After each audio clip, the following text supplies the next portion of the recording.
What's going on, everybody? Kevin here. Just got to remind you, as always, to please, if you enjoy this podcast, if you stumble upon it, share it. Leave us a review on iTunes, Spotify, wherever you get your podcasts. Also, check out wrestlingwithheat.podbean.com. That's the main webpage for all of our podcasts. And I do have to, in this intro, I do have to tie in a little knot to the end of the show. Of course, this podcast is primarily going to be about our Money in the Bank review. We just watched that last night. But this morning, I'm recording this Monday afternoon. This morning, I was reading some news about the AEW seemingly main event or featured match, whatever you want to call it, between Pac and Hangman Page. It appears that match has indeed been canceled. Being the Elite just dropped a new video about an hour or so prior to me recording this, and they are going to show the Hangman Page and Pac match from the UK over the weekend. They're going to show it on the AEW YouTube channel on Tuesday at noon. It's going to premiere on there. So I'm assuming that this match will not take place at Double or Nothing. That's my assumption. It appears to be true, all of the rumors. But it's also weird because they're still on the poster. Hangman and Pac are still on the poster. AEW just posted a new poster this morning on Instagram. And those two guys are still featured on it, so I don't quite know what to make of it. I don't know what's going to happen here, but, just had to throw that out there. My full thoughts on this whole situation will be featured in the episode toward the end, right after the Money in the Bank review. Yeah, so thank you guys all for listening. I really appreciate it.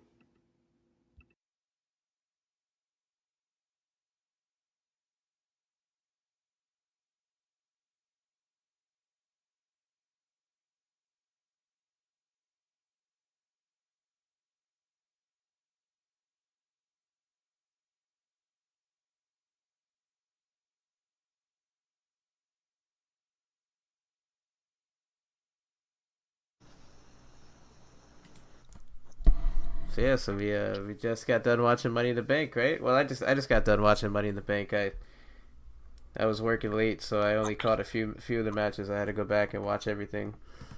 I watched everything except for the Cruiserweight title match, just because I don't watch 205 Live. If I was doing this full time as a job, I would watch 205 Live, but I just don't have the time. I just had no interest. I had no interest or investment in the characters. I didn't give a shit. Yeah, it's tough to care when they've really given you no reason to care. It's weird. Well, they're stretching themselves so many.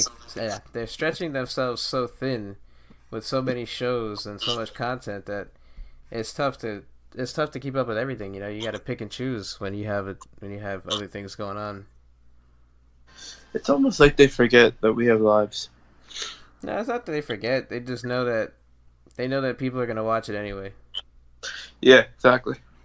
They know it. They know that people are gonna watch 205 Live at some point.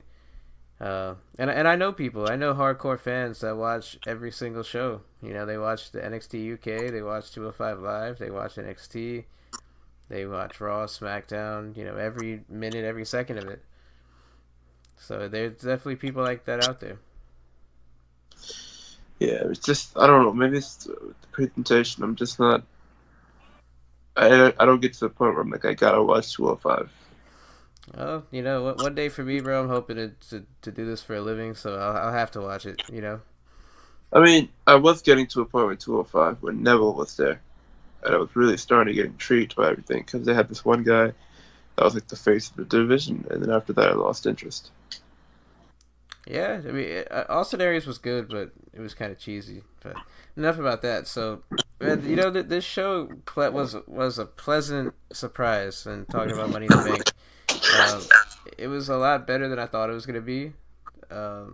Aside from a few weird finishes, we'll talk about that in detail. But overall, what did you think of the show overall? It was a really good show. I had a feeling that it was gonna be a really good show because The performers and the fans tend to really waken the hell up after the first post Mania pay per view. The card was ready and stacked, and it was good to go. Some really good matches, really good matches. I was really satisfied. I'd give it a B plus. Yeah, I don't know if I would go that high, but I was I was really impressed by the pacing. Aside from Shane and the Miz, that match kind of draw it out a little bit too long, but everything else was paced well. You know, aside from the Roman Reigns Elias thing, like I don't even know why they had a match. Like they could have just had a segment for what we got. They could have just had like Elias sing and Roman beat him up. That's what it felt like. But so let's talk about the main event, the finish of the pay per view. The finish saw Brock Lesnar come out, and right as it looked like Mustafa Ali, or Ali rather, was gonna win the briefcase, Brock Lesnar's music hits, and he's running out there with Paul Heyman. And my first reaction when I heard Brock's music, I was ready to close my laptop, and just like walk away and never do a podcast again about WWE. But then I thought about it. I was like, what other option did they really have? Because let's face it, nobody that was in this match would have made a difference would have got people talking the way Brock did, right? Yeah, I mean, to a certain point, yeah, I definitely agree. But you could put that same argument with Edge? I mean, people really wouldn't care if Edge had won that Money in the Bank, and when he did, he took it and ran with it. So it could have been the christening of a new star today. Okay, could you send me that Jericho tweet again real quick so I can read it here in a minute? Oh, Jericho's tweet. I was laughing my ass off. Jericho said, "Awesome to see Brock Lesnar win the Money in the Bank match. Even though he wasn't officially entered, Brock is the future of the biz and a perfect example of the genius booking shows why WWE will remain at the top forever. Hashtag go Brock go." I think that tweet right there describes WWE right now in a nutshell. I want to talk about that, but I gotta circle back to what you said. So yes, you have a point where Edge was, Edge was not the biggest name at the time, and winning the Money in the Bank helped make him. But it's a whole different situation, I think, when you have a pay per view named after the show. The next best finish for me would have been Baron Corbin winning, because at least Baron Corbin, as much as we hate Baron Corbin, he's doing his job if we hate him, and I think that would have got people talking more, more than if Andrade won or Drew McIntyre won. I think it would have been dangerous for McIntyre's career had he won, because they would have had no choice but to take it off of him immediately, because he wouldn't be able to live up to it. If I'm one of the performers right now, I'm super duper pissed. Because here you have this magnified platform to show what you can bring to the table, and Vince just signs Brock to another contract, and Brock gets that spot again. It's frustrating. I really was very curious and excited to see who may have won this thing today, and it was Brock. I loved it for a few moments, and I was laughing because I was like, wow, we didn't expect that. But then I saw the weight of it. I'm like, what him winning meant, and I was like, come on, bro. Come on. You could have reintegrated Brock into the title picture, so many other ways. You chose this as the route, really? I don't think it was about putting Brock in the title picture, because he's gonna be in the title picture no matter what when he's around. I just think it had to be like what I said. Like Vince felt like if anybody else won, it would have just been flat and boring. This was the only way to get people talking. I think that place would have went bonkers. It's just Finn won it. Yeah. I mean, the place would have went bonkers. Some of the hardcore internet fans would have tweeted about how happy they are, but would anyone else care? No, but that's what's lacking from the product now. They're not taking that risk on a guy. They're not going all in with a guy like that. No pun intended, but they're not going all in.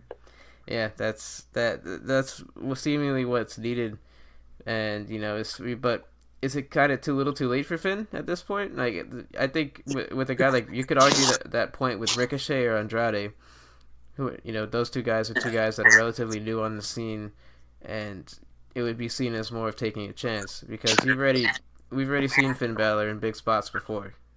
It would be the first time for Andrade or Ricochet. Brother, this is wrestling. It's never too late. You can't tell me a year and a half ago or even last summer you would have saw Becky freaking Lynch main eventing a WrestleMania. No, I wouldn't have, but that was also before Ronda Rousey came in. Had Ronda Rousey not came in, Becky Lynch would be nowhere near the main event of WrestleMania. Okay, she would have been the semi-main event. She would have been definitely a higher spot than she was before that whole turn. Yeah, no, that's I guess I don't know.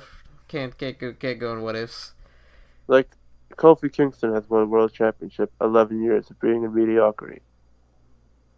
AJ Styles made it to WWE 15 years in the Indies. You can never wrestling's the one industry where you can never say never.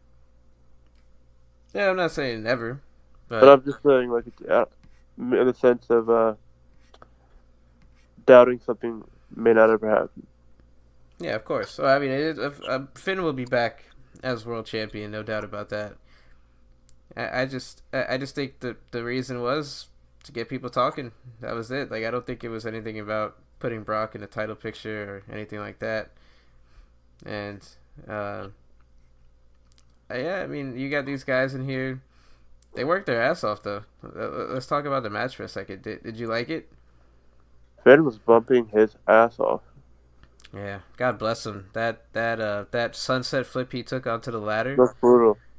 And then the choke slam. Wow. I was just like, did you go to the boys and say, I want all the bumps? Just beat the crap out of me. Because today he was just like a spot machine. Yeah, so was Ricochet too. He took a good one off the ladder. Yeah, he had a very strong debut for his Money in the Bank match. And we had the classic RKO spot. Who was it that took the RKO? I think it was McIntyre, right? They gave you, yes, it was McIntyre. I believe so. Yeah, it was Drew, and then I thought it was a little silly that Mustafa Ali was the one on the ladder when Brock came out. It should have been Randy, because they have history. It should have been Randy Orton. Yeah, that would have been cool, or somebody that people believed was gonna win. So anybody but Mustafa Ali. Like, I love Ali, but I just don't think he's there with that crowd yet. Yeah, I don't know if he's. I think he's really good in the role that he was in, where he's just there for big spots and to do some cool shit. Outside of that, I don't know if he has much use. I don't know if or not much use, but much potential. I don't know if they're really gonna push him. What do you think?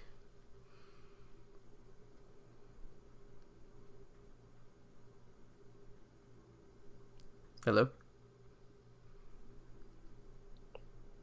Technical difficulty. Sorry, I'm back. Oh. What are you saying?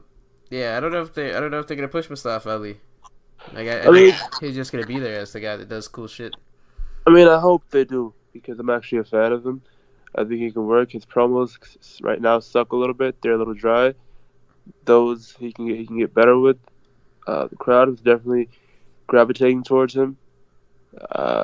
He kind of reminds me a little bit of Kofi in his early days, where there's this general intrigue with him and his character. But I do think his momentum did get a little... It regressed a little bit because of that injury he had. It seemed like he was destined for Kofi's spot. Yeah, that injury definitely derailed him. But I want to go back to Jericho's tweet for a second. So this is seemingly what the problem is, right? With WWE, like I was saying, they got no other. They have no other option in their mind. And so instead of trying to create a new star, they go ahead and go with old reliable Brock Lesnar. I just how long is this gonna last? Like, how long can you rely on Brock Lesnar and really, how long can you rely on Brock Lesnar? How long can he bail you out? How many fucking paychecks, big money paychecks, are you gonna send this guy? Like, it's ridiculous at this point. I mean, this is why their product feels WCW-ish, because it's like they keep going with the repetitive safe bet where they think you're going to pop, and you're not. No one popped at that Brock thing today. No, it was just like people were more shocked than anything. People were like, "What the fuck, really?" Yeah, that too. Yeah, it's like really like this is what we get, and it was like it was something we knew something was up when they wrote Sami Zayn out of the match. Hey, hold on. Yeah, keep going, bro.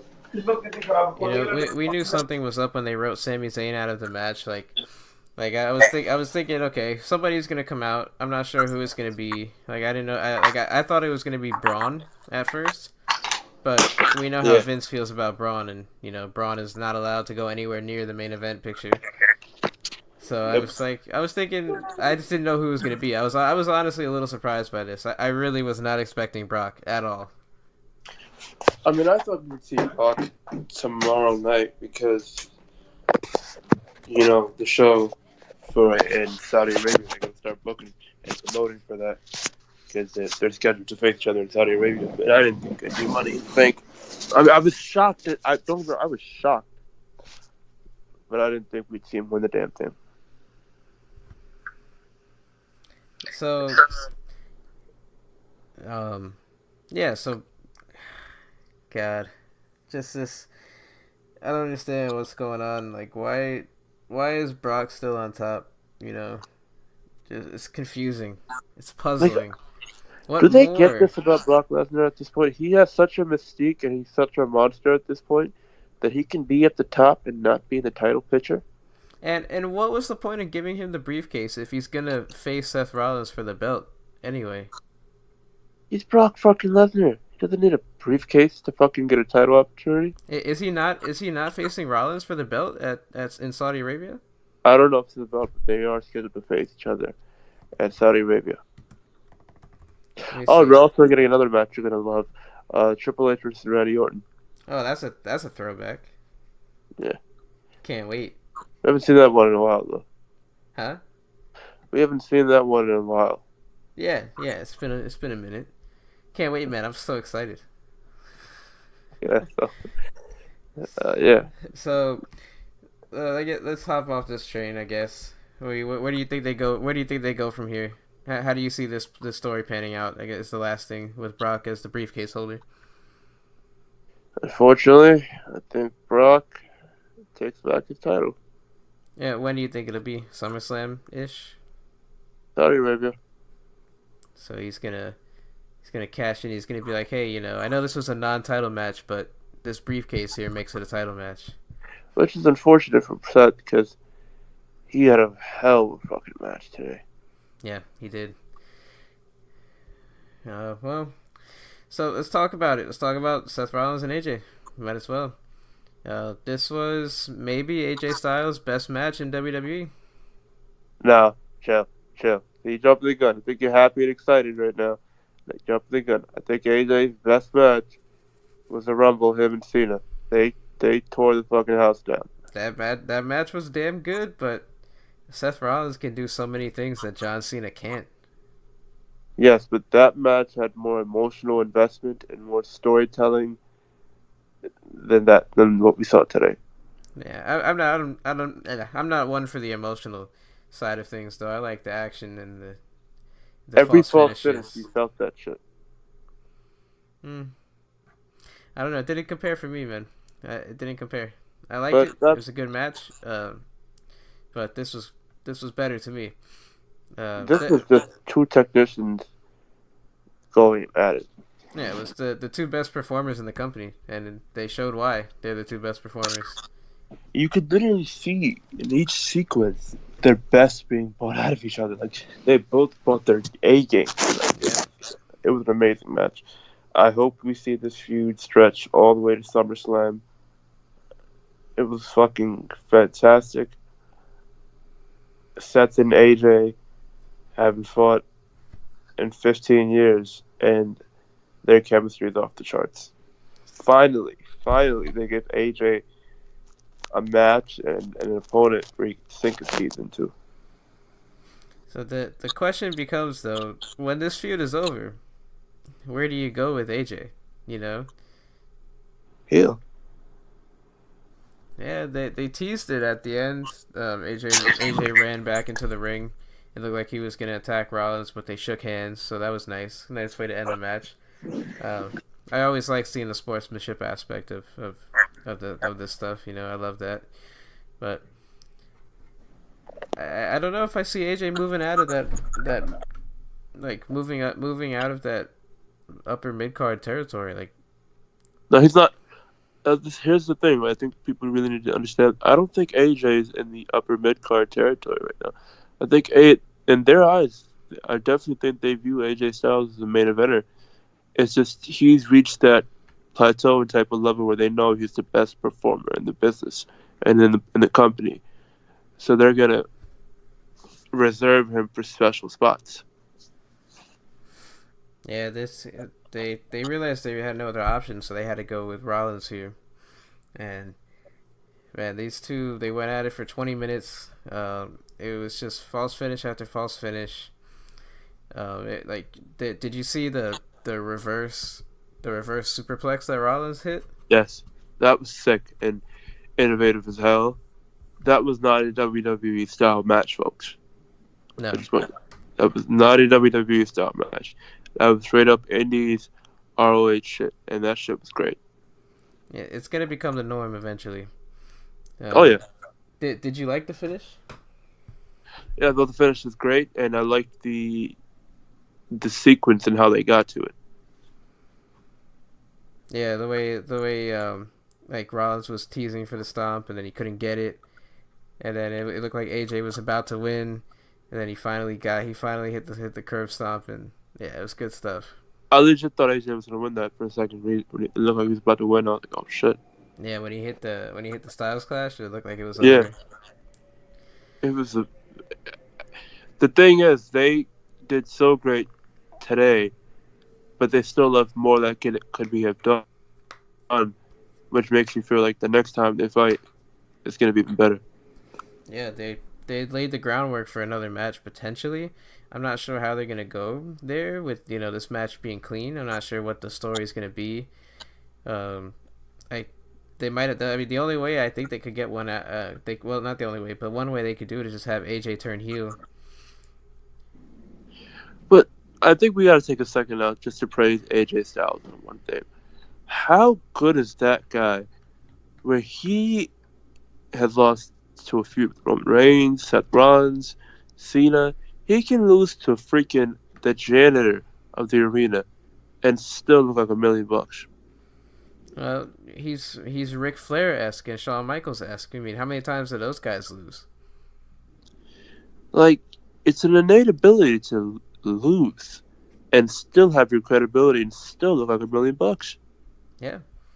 Only a few guys can do it. Like, he's that good, people. He's that good. Like, the guy's bulletproof to taking losses because he never looks weak in a loss. I mean, he's like I said, he's on the up there with Shawn Michaels and Ric Flair. Those guys can lose 25 times in a row, and it just won't matter. Definitely. Great match though. It was a 9 out of 10. What do you think? What do you think is going to happen though next? Like, do you think they're just going to give AJ a match just because?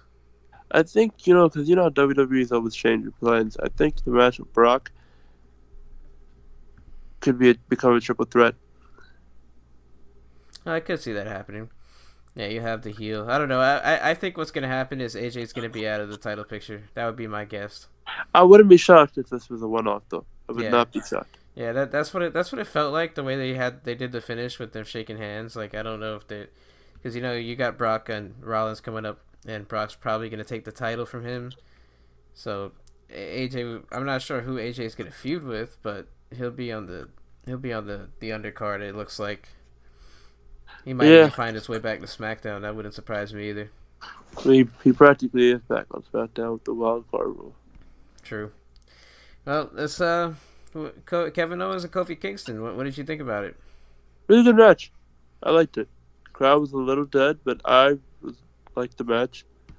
Thought they went with the wrong finish, but good for Kofi. But yeah, what did you think? I got to be honest. This match was tough. This match was tough to get into. I think the chemistry was off with these two guys a little bit.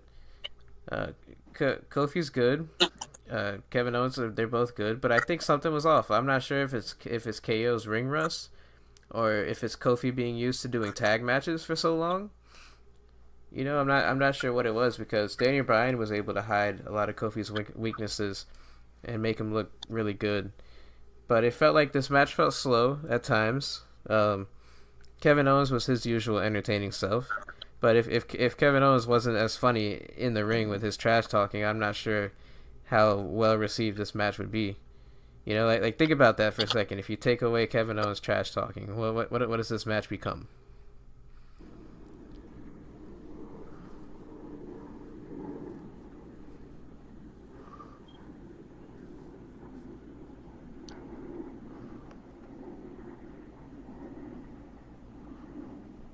Did I lose you? Crap. Oh. There we go. We're good. All right, what'd you say, bro? You there? Yeah. All right. What'd you say? Yeah, I was saying, if you take away Kevin Owens' trash talking, how entertaining would this match be? True. I don't know what it is, bro. I love Kofi, but I'm starting to think, am I down on it because of Kofi has gone stale, or that there were sequences in the match though where their chemistry did look odd. Yeah, and I did like how they made like a stride of evolving Kofi's character and making it more serious. Because there was a time, or like I think this was the right time to have Xavier Woods in the back and have Kofi come out and just be him and not doing the twerking and all that bullshit. Yeah. No, today he felt like an actual champion. Like, I took him serious. He did not feel like a comedy act as a champion. Today he felt like Kofi Kingston, world champion. Yeah, so going in, I was like, Kevin Owens got to win the belt. But when I saw the direction they were going with and making Kofi more serious, I kind of was behind it. And this felt like... me too. Huh? Me too. But I just feel like it's Kevin's time at this point. This felt like another one-off to me, though. It did. It definitely did. Don't get me wrong. It definitely had one-off feels to it, but I just don't see them ending off a Kevin Owens heel run like that. I think there's more juice to it. Yeah, we'll see. Time will tell. I mean, there's SmackDown. I'm not sure what the big feud they could do. I mean, they could have Kofi feud with Andrade next. That'd be good, or Finn. I'm not sure what they could do really. Let's talk about Roman Reigns and Elias for a second. Wasted a second.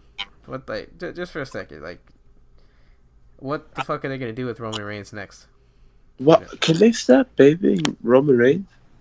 Like, I understand the man had cancer, but he's cancer free, and he's decided to come back to work. He has decided that to come back from work.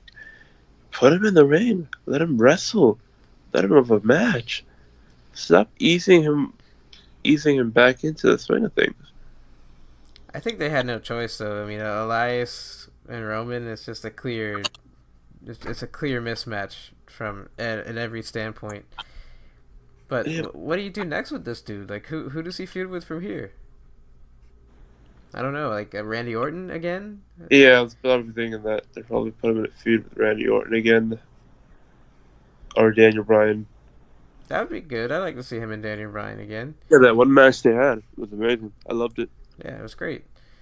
It's enough about that, though. Let's talk about Becky Two Belts. She defeated Lacey Evans in the first of her two matches. Lacey Evans she had a couple botches. It was sloppy. It was a sloppy match altogether. Becky tried her best to carry that poor girl, but that's a lot to ask to carry somebody like that. That's really super green. But Becky got the win. It was an 8 minute and 40-second match. It was about 5 minutes too long. And then of course Charlotte runs out. Very predictably, Charlotte runs out and wants her match right then and there after Becky goes through this grueling war. And Charlotte gets her match. Lacey Evans helps Charlotte win. And then what do you know? Bayley cashes in her Money in the Bank that she won in the opening, her Money in the Bank contract that she won in the opening match of the show. So Bayley is the new SmackDown Women's Champion, and she's seemingly going to feud with Charlotte moving forward. Well, I'm actually very happy for Bayley. Me too. Really happy for her. You called it that you had her winning, and it was great that she won. It's great that she's champion again. I'm probably betting that Sasha Banks is at home, probably crying because she cries every time there's something happening with Bayley. But no, it was a great moment.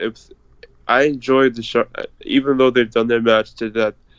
I enjoyed Charlotte and Becky today. How about you? Yeah, Charlotte and Becky's kind of like Ricky Steamboat and Ric Flair.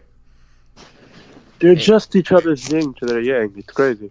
Yeah, they're their best opponents, and they have unbelievable chemistry, and they can make 6 minutes look good. I think it's a mistake to have Lacey continuing the feud with Becky though, when there's so many other far more talented women in the division on Raw and SmackDown, whatever you want to call it, in the wild Nikki card world. Cross. Yep.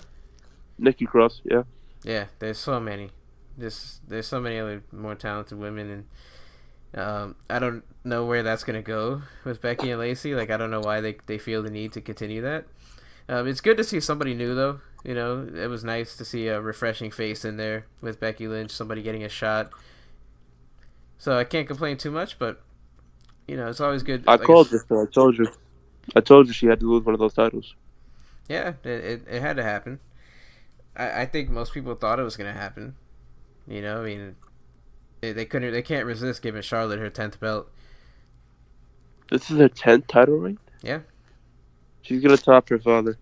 Oh yeah, she'll be like a 27-time champion when it's all said and done. I get why they did it though, so Bayley and her can feud on SmackDown, and then Becky can keep feuding with Lacey on Raw. It just didn't make any sense from the beginning to have Becky win both belts anyway. That still doesn't make sense to me, but it was a cool moment having her out there with both titles, and it was something that just couldn't last forever. They just wanted that visual, bro. Yep. That's all it was. Exactly. Yeah, I'm happy, super happy for Bayley. I saw it coming. There was no other way they could do it. I liked how they had her show a little aggression too. Like, she finally got angry for the first time ever. Yeah, that was great to see. Like when she climbed up on the ladders on the ladder in the finish for the women's Money in the Bank match. She got in Mandy Rose's face, and it was nice. It was a nice, refreshing sight to see. What did you think of that opening with the women? I liked it. I thought it was really good. I don't want to say it was better than the men's match, but I thought it was really good for the women that were in there. Bro. Yeah, Nikki Cross to me was the star of that match. The crowd was hot for her. They were hot for her. Oh yeah, yeah. I love the spot too when she put the ladder on her head and she was twirling it around, hitting everybody. I'm into her character, like the craziness of it. I love it. Oh yeah, I've been a big fan of her from NXT. I think she's great. Hopefully she gets a push or some type of opportunity because she's very unique. She'll get something at some point. Probably not, to be honest, but maybe. I like to be optimistic. Yeah. Ember Moon looked good too. You seen that stunner that she did when she jumped off the ladder into the ring, and that was a holy shit moment for sure.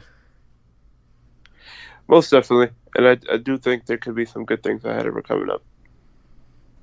Yeah, I think Carmella was good too. I mean, all the women here, they worked hard. Mandy Rose even looked good in spurts. Mandy Rose looked like she belonged tonight. Yeah. Yeah, I mean, she, her girl Sonya Deville helped her a little bit, but... Classic heel shit. Yeah, typical heel stuff. I really enjoyed the opener. It was nothing to write home about, but it was a good way to start the show. And then we had Rey Mysterio and Samoa Joe. Rey won the belt in a fucked up finish where Joe's shoulders were clearly up for... They were never down. They were never even down. Did you see that? What? Can you hear me? Technical difficulties. Fuck. Sorry. We're all good now. Alright, what did I hear?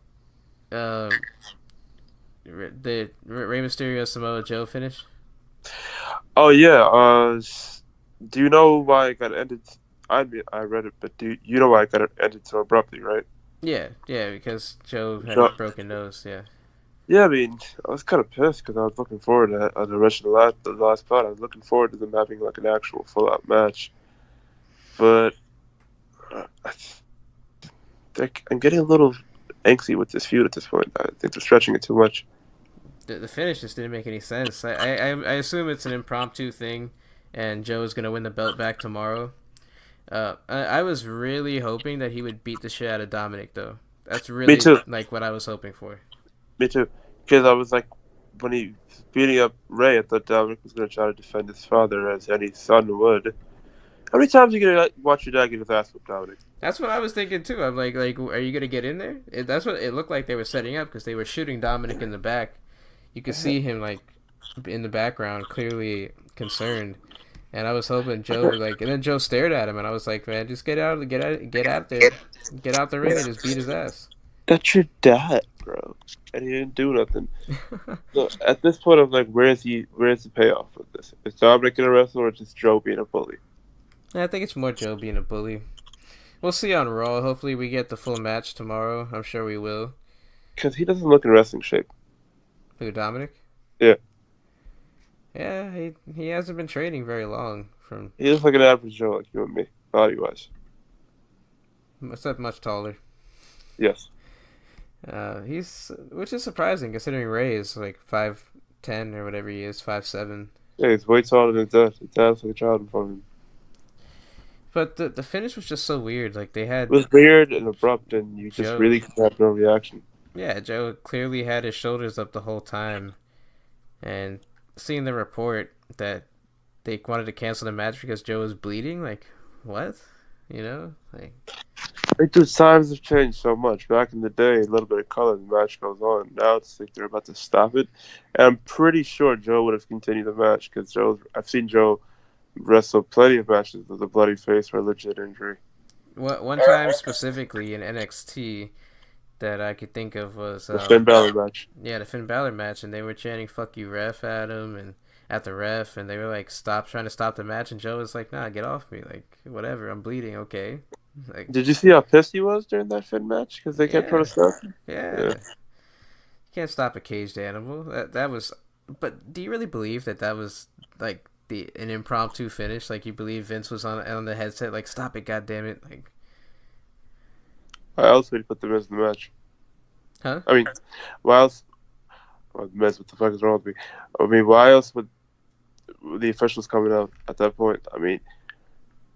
They're very weird with that type of stuff, bro. I know, but it's pro wrestling. You never know what the hell to think, you know? Yeah, but it's just, they're so extra precautionary now that it's ridiculous. Yeah, no, you're right. Well, we got one more match to talk about. Shane McMahon and The Miz. God, this match went way too long. Way too long than it should have. It was only 13 minutes. I felt like it was like 25. It should have been 8 minutes. It really should have just been 8 minutes. It felt like 20 minutes. Yeah. It felt like a never-ending match. It was just so slow and methodical, and nothing happened. You know, I don't even remember the finish, and I just watched it. You know. No disrespect to Shane McMahon. No disrespect at all. But you do not need to be wrestling. No one has any interest in watching you wrestle at this point. Nope. Not if he's going to do regular matches. I want to see Shane do Shane McMahon stuff. I don't want to see Shane try to be a wrestler. Even that, it's just like, dude, you should have just called it a career after the AJ Styles match. So that was as good as it was going to get for you. Yep. That's it. Yep. Right. Exactly. And wow, there was like a ton of moments where I felt like, is this match gonna pick up? Is something gonna happen? Or is the crowd gonna get invested? Are they gonna do anything cool? Like, the finish is clever though. Come on, you gotta admit the finish is clever. Yes, but it means there's gonna be another match though. That's all that means. It's gonna be another one. The whole thing just feels weird because this heel incarnation of Shane McMahon it just feels weird because he's not the heel Shane that we all know and love. And this babyface incarnation of the Miz is weird too because you're used to dickish Miz. Yeah, it's not weird. It's just different. It's like when you're used to wearing whatever, like Reeboks every day, and then you switch to Nikes just for years, and then you switch to something different. It takes a little while to get used to. But with Shane, this cookie cutter heel just doesn't do it for me. I don't want to see Shane just doing the typical heel shit. Here's the thing. The whole thing just at this point feels like it's overkill. It feels like the feud should have ended at Mania, 100%. Yeah, I think that's what a lot of people were thinking, and like that, I forgot this match was even on the card, bro. Like, when I was rewatching the show, I was like, okay, we got Rey and Samoa Joe, cool. Then the cruiserweights are coming up, and then they were like, oh wait, steel cage match, Shane and the Miz, and I was just like, oh fuck, forgot. Let me ask you a question. Do you think the Miz has one more main event level push left in him? No, I don't think so. I think he kind of was the main event for a while when he was feuding with the Shield, and he was kind of carrying Raw last year and the year before. Yeah.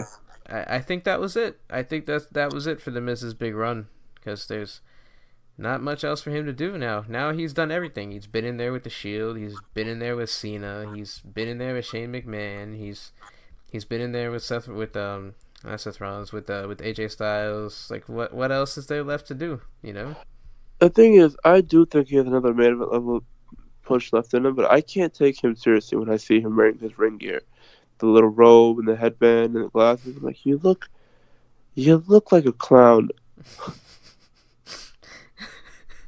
Like, he just looks ridiculous. Like, he looks like he's auditioning for a really bad 70s porno. I don't quite see that, but sure. But with the weird long jacket, it's just like the headband. Like, what are you look dumb. It doesn't fit him as a babyface. It fit him as a heel because he's trying to act like a superstar, and nobody sees him as that superstar. As the A-lister. It was good heat, but transitioning that to a babyface doesn't work because that's not really what he is. Yeah, it doesn't feel natural. Like, we haven't gotten to the point with the Miz yet where we hate him so much we like him. We just want to hate him.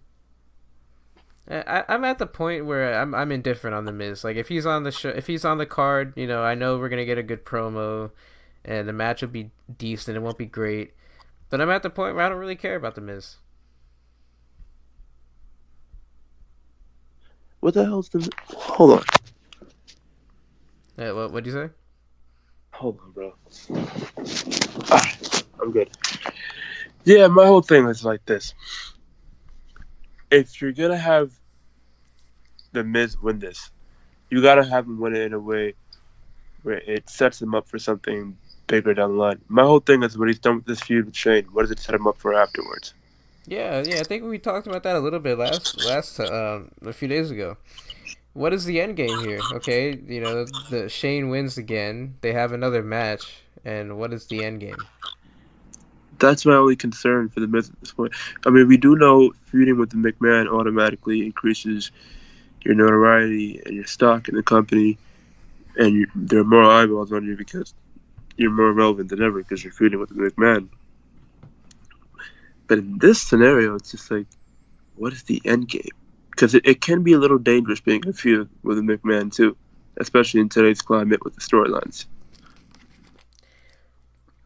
You know what I mean? I do. I'm not sure. I think the Miz needs to go away after this and take some time off, do a movie or something, and go away. And maybe we'll miss him. They could always do an angle where Shane just beats him up really bad and he's off TV for a little while. Yeah, I know what you mean. That actually might be beneficial for him. I put him in that Dean Ambrose kind of category guy. Remember when Dean Ambrose got hurt with his biceps? Mm-hmm. I think I mentioned it on this pod or somewhere that him getting injured was the best thing that could have happened for him because he had been on television for like 2.5 years straight. It allowed him to get into shape. Get in shape and decompress, and the fans to miss him, dude. When you're on TV for that long and they see you every week for that much, it's redundant. It's repetitive. Yeah, especially when you're at the point where, like I was just saying, the Miz has done everything. He's literally gone from zero to hero. He was off TV. He was off of pay-per-views, and then he got the ball. He cut that fantastic promo on Daniel Bryan a few years back and hasn't looked back since. And now it's at the point where they're trying to create feuds for him, and this feud is very forced. And maybe we're overthinking it because you could easily turn the Miz heel and have him feud with Seth Rollins for the WWE title, and people would be invested in it. The thing is, I can see the Miz being a heel or a tweener face the way Becky is, but it has to be natural and organic, and it has to be from a place where he has to go away for a little bit. The Miz, I don't think the Miz will ever get there. You know, if he was gonna get there, he would have got there by now. If he was gonna hit that level. The thing is, I can see it in him because he still has that same chip that he always talks about, where he feels like he has to prove himself. That's real life shit right there. This guy's a legitimate reality star. I watched him when he was Mike from The Real World on The Real World. I watched that season. Like, the chip on his shoulder is very real. I just think we need to get away from this Hollywood Miz character and just add more edge to his character, because he doesn't feel like a threat. Yeah, I don't think there's a lot left in the tank, bro. I don't know. I don't think he's got 2 kids now. He can easily go to movies. I'm not sure what's left for the Miz. I really don't know. Even if there isn't anything left for the Miz, the guy that already had a Hall of Fame WWE career. Yeah, he's done it all. He'll be etched in the annals of professional wrestling. Especially from a guy of this background. Yes, sir. So, the last question I want to ask you. Sure, ask away. What did you think was the best match of the night? AJ and Seth. Hands down. Yeah, it's really tough to bet against those two. That was wrestling. Yeah, that was damn good. If you're gonna watch one match from this show, you gotta watch that one. Like, I'm gonna watch that tomorrow. Again, that was wrestling. And the men's Money in the Bank match was also very good. Very, very well choreographed. Did you notice how Randy Orton legit looked pissed that Brock won? Yeah, I bet he was pissed. I was like, well, I feel the same way you do, Randy. I doubt he even knew that was gonna happen. I mean, they kept him backstage, so maybe, yeah. And you said you gave this show a B+ overall? Yeah. I think I gotta give it a C+. I think the ending was flat. Too much filler, with the stupid promo segments with Sami Zayn and Triple H, and the Shane and the Miz went too long. I think I gotta give it a C+ just because of all the filler and the nonsense on this card. I feel you. I mean, now talking about it as I am with you, I would probably give it a C now too, because just talking about it and going over mad. I think I was just coming off the initial wave of the show because it was a good vibe show. But yeah, I mean, but it was definitely a good show though, because it could have been worse. Yeah, it was better than I expected. Definitely. I thought this was going to be a one-match show. Yeah, but moving on, tomorrow's Raw. I mean, tomorrow's Raw might be a stacked one. We might see Goldberg and Brock tomorrow on Raw, or The Undertaker. We might see Bray Wyatt finally appear. Yep. Cue Chris Jericho's tweet, right? Yeah. Goldberg is up and coming. He's a young stallion. It's ridiculous because they're moving backwards, not forward. Oh, we got to talk about. What's up? Are you up on the Hangman page? It never got canceled. Yeah, I was meaning to send you that. What are your thoughts on it? So I know you were looking forward to that. Yeah, I was super looking forward to this. So I got to read Dave Meltzer's quote from the Observer. Yeah. He said he is reporting that the match was canceled due to creative differences with with the quote unquote boys running the asylum with all the EVPs. Meltzer wrote, and I quote, Pac has not agreed to any losses since winning the Open the Dream Gate title. On the flip side, AEW wants to present a sports-like atmosphere and had their own direction for what they wanted. Now, I gotta say, bro, if Neville is going up to companies and saying, "I'm not gonna lose," he'll be out of work. So I don't believe that. He'll be out of work. He'll be sitting at home because no company is gonna hire him if you come in like a mark like that. Yeah, like, bro. At the end of the day, I don't mean this in a disrespectful way, but we all know it's at work. Right.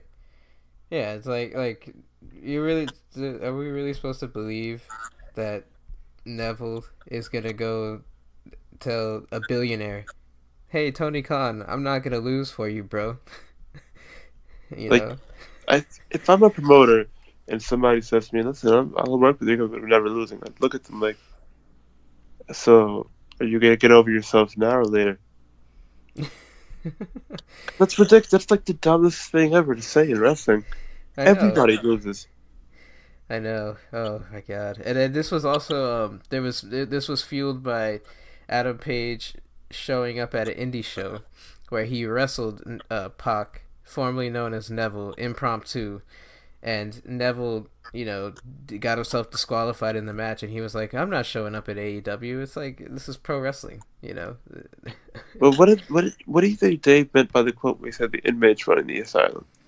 Oh, he didn't say that. It was more like other people were reporting the quote that I read, and they were saying that due to the inexperience of Cody Rhodes and Kenny Omega, it was sites like smaller sites like ProWrestling.net and Cage Side Seats, I think was one. It was a click. It was so basically it was a clickbait. No, it wasn't a clickbait. They were just reporting on what Meltzer said, and they were adding their own spin. Like they were saying things like this is why Vince never gives wrestlers position of power, and then it's like, well, Triple H wasn't a wrestler, I guess, right? So they were saying that Cody Rhodes has an ego, and Cody's trying to keep hold Pac down, and all this nonsense. Yeah. It's my whole thing is Neville. Like from what I've read and from I've seen interviews, the guy generally has a good reputation amongst the boys. Yeah, he left WWE in controversial fashion, but he wasn't getting paid, so I don't blame him for leaving.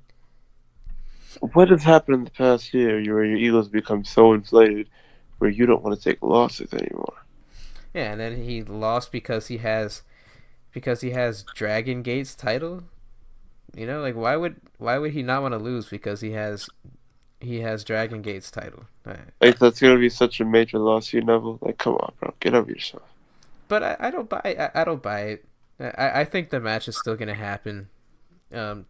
Maybe it is canceled. It could be canceled. I wouldn't be surprised if it is. But I doubt the reason for it being canceled if it is because Neville didn't want to lose. I just can't buy that. I'm disappointed.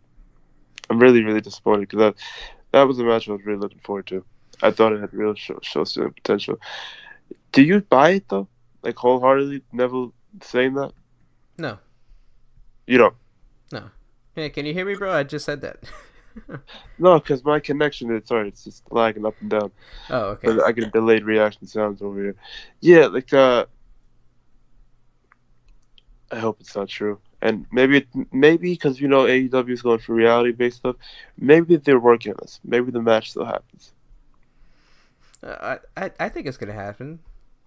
No, at Double or Nothing. Yeah, I think it's gonna happen at Double or Nothing. I think this could have been an angle maybe to give Adam Page a bigger opponent. They could Ambrose. Yeah, maybe Ambrose or whoever. They could have done it as an angle. I just do not for a second believe that Neville was like, hey, I'm not losing, because they wouldn't be doing business with him if he said that. They wouldn't Yeah, promote him. They wouldn't have had him at the press conference when they announced AEW. They wouldn't have done anything with him if he was talking about not losing. yeah. At the most, anything. If the match is canceled, I think it'll be because of a scheduling conflict, because Neville is signed to other promotions, or a visa issue because he lives in a different country, something like that. I don't. I just the guy has a very good rapport and reputation. I don't think he's suddenly become egotistical like that. Yeah, it could have been. It could be a visa, or it could be one of the guys is hurt. Who knows at this point? Yeah, Uh, but uh, I'm really excited about that. Or nothing though. but Meltzer did report it, so Meltzer is pretty credible. So there also is that factor of it too. Yeah, but then Meltzer, like I stopped fucking believing Meltzer. Like I stopped believing like everything he said. Like it was when CM Punk had just left and they were doing the first Raw in Chicago since he left, and he was like, "I just got a text from a reliable source that he'll be there," Yep, exactly, and he wasn't there. exactly. But he gets some things right. Yeah. I was telling my brother this. I was I was because I understand Meltzer's formula and other guys like Meltzer. They look at what the internet is talking about, and then they wait like 72 hours later, and they report what the internet's rumbling about as fact. And I'll give you an example so you can see what I'm saying.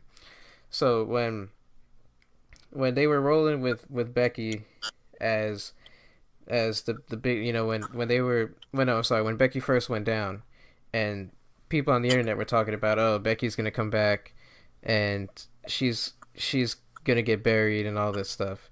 Then Meltzer was like, oh, Becky doesn't move the needle. That's why they're holding her back.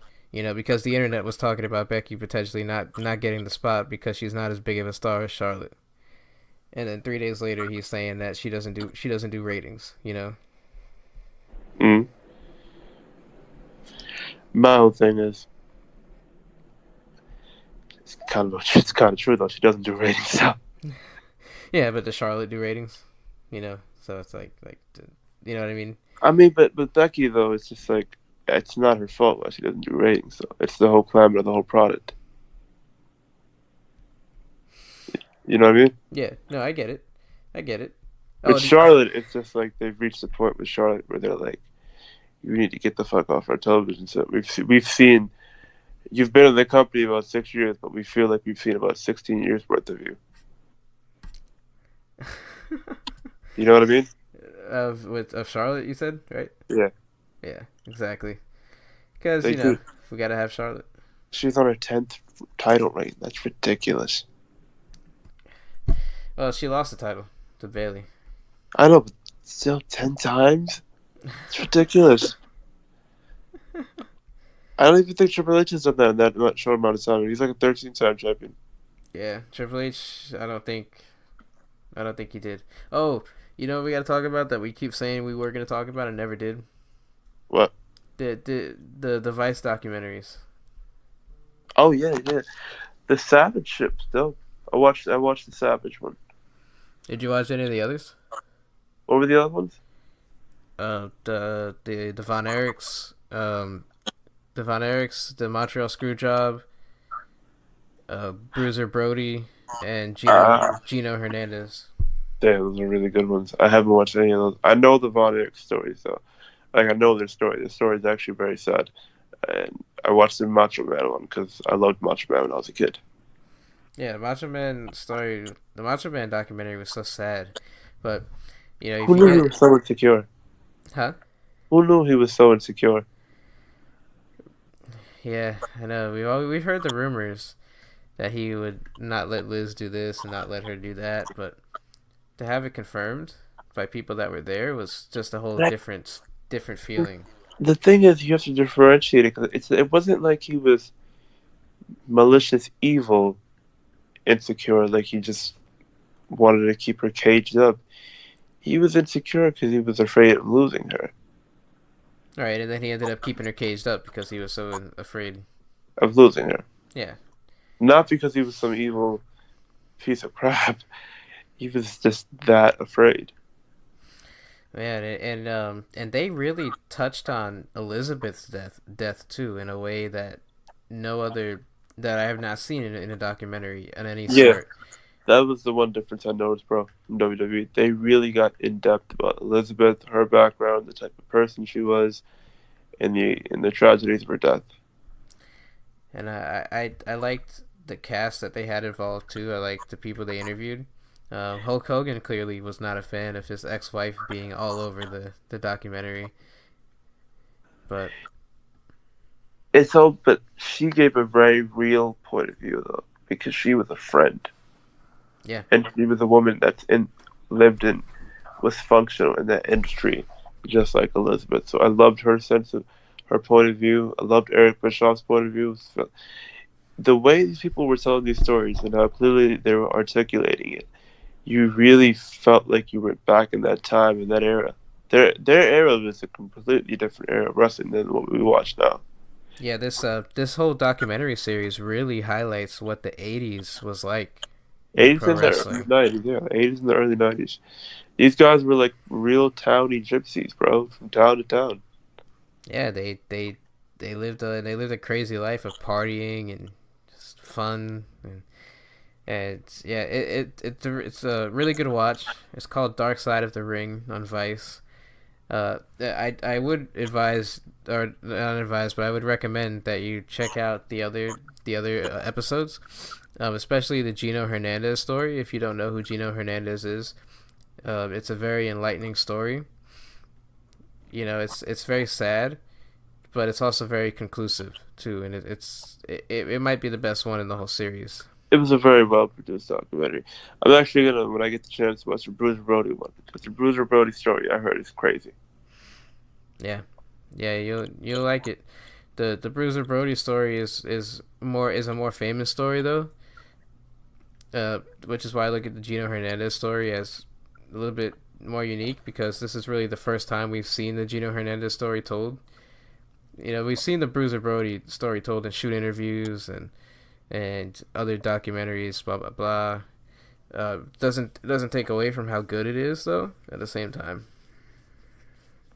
At the same time, I think as a viewer, you're just looking for the biggest form of authenticity and truth in any of these type of series. Like the Savage one, it's crazy.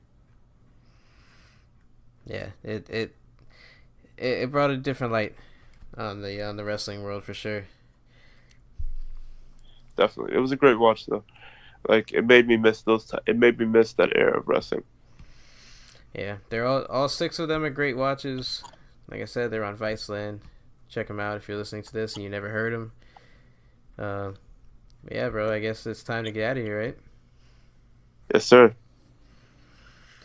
All right. Well, thank you for doing this as always. We'll catch up. We'll catch up with you again next week. We got Raw on the horizon. I'll be talking about Raw tomorrow, SmackDown if I have time. But yeah, Hopefully, it's a good show tomorrow, not a clusterfuck. it will be. That goes without question. I'm really looking forward to Double or Nothing, though. We have to come back and preview that. Yeah, we gotta preview that. I'm super excited about Double or Nothing. Yeah, it's gonna be a contender for Show of the Year. Yeah, we're looking at a potential game changer Yeah. next week. Yeah, it's gonna be big, and everything that AEW is doing, I can't wait to talk more about them. It feels like the wrestling world has been stagnant, just waiting for what AEW is gonna do. Like we talk about WWE, I feel like we're talking about WCW. When we talk about AEW, I just feel like we're talking about something fun and exciting. Yeah, and we'll see what happens. It's gonna be an exciting ride. Yeah. Yeah. So until then, we will catch you guys next week.